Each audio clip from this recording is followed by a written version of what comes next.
Olá, boa tarde, queridos alunos. Estamos aqui para mais uma aulinha de mineralogia e petrografia, continuando a falar sobre classificação dos silicatos.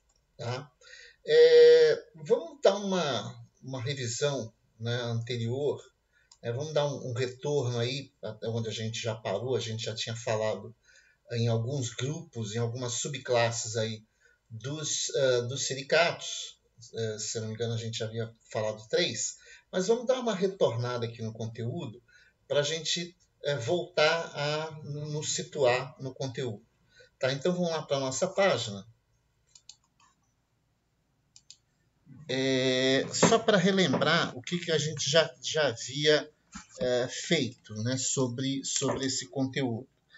Então, a primeira coisa que a gente precisa relembrar é que o grupo dos silicatos é a classificação mineral em que a gente leva em consideração, né, a associação, a combinação de elementos químicos. No caso dos silicatos, são uma associação entre silício e oxigênio. Então, é SiO4, que formam os chamados tetraedros. Né? Você tem tetraedros que envolvem, né,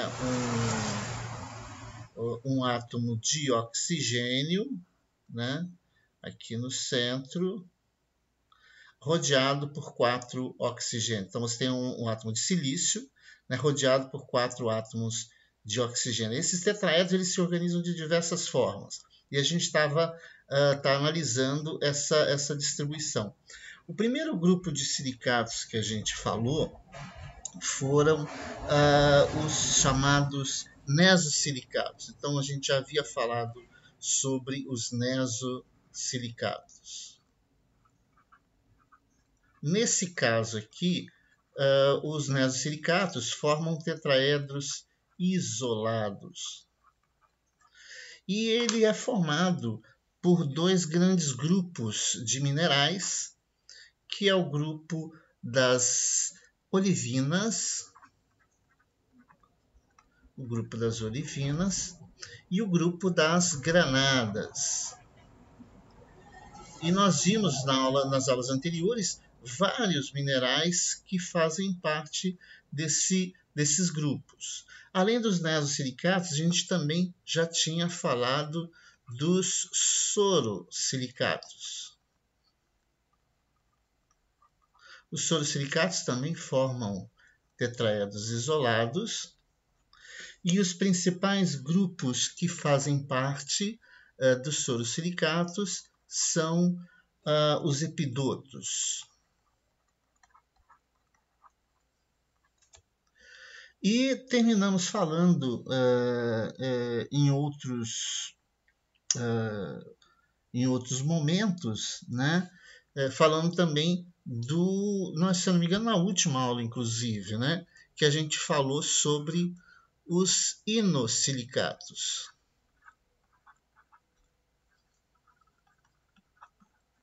Né? O grupo dos inosilicatos eles formam cadeias de tetraedros. Então, esses os chamados tetraedros de sílica, né, eles formam cadeias. E dentro desse grupo, dentro dessa subclasse, a gente teria 2 grupos importantes, que são os piroxênios e os anfibólios.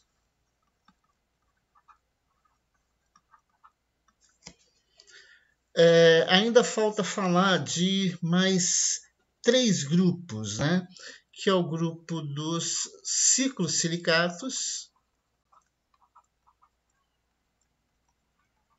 O grupo dos ciclosilicatos eles formam anéis de tetraedros. E esses ciclosilicatos, o grupo mais importante é o grupo das turmalinas. Além desses 4, ainda tem mais 2, que são os filosilicatos, Os filosilicatos, eles formam folhas, ou seja, os tetraedros se organizam na forma de folhas, o que dá uma característica interessante dos minerais, que são o grupo das micas e o grupo das cloritas. A gente vai, na próxima aula, a gente vai falar especificamente sobre esses grupos e os principais minerais associados ao grupo das micas e das cloritas. E vamos terminar falando dos tectosilicatos.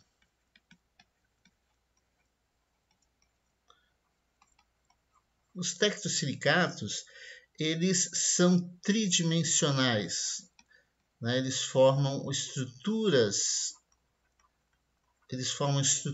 em que esses tetraedros eles formam figuras tridimensionais. No grupo dos tectosilicatos, a gente tem uma quantidade muito grande de grupos. Por exemplo, a gente tem os feldspatos, nós temos o quartzo, nós temos os feldspatoides,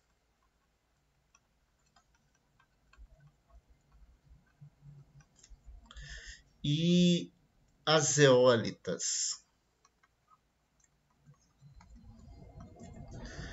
Tá?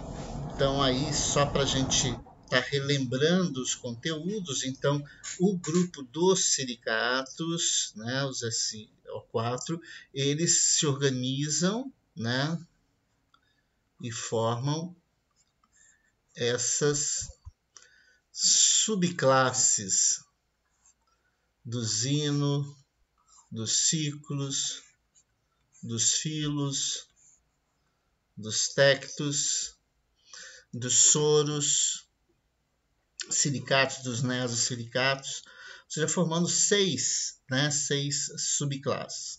Nós já havíamos falado nos nesosilicatos, nos sorosilicatos, e também tínhamos falado nos, se eu não me engano, nos inosilicatos.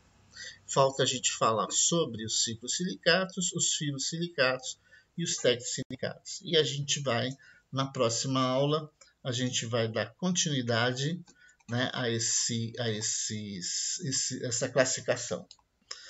Tá? Então, só para a gente terminar, né, lembrando que esses minerais, né, o grupo é muito grande, né, cada grupo desse tem vários outros minerais, a gente já viu nos 3 primeiros, então era só para a gente dar uma revisão um pouquinho do que a gente viu. Na próxima aula, talvez ainda essa semana ou talvez na semana que vem, a gente termina o grupo dos silicatos, né, essa classificação, e a gente começa as outras classificações, né, os óxidos, os hidróxidos, os sulfetos, os sulfatos, os outros diversos outros grupos químicos, ou seja, as outras diversas combinações de elementos químicos que formam os minerais. Ok? Até a próxima aula, tá? Fiquem em casa.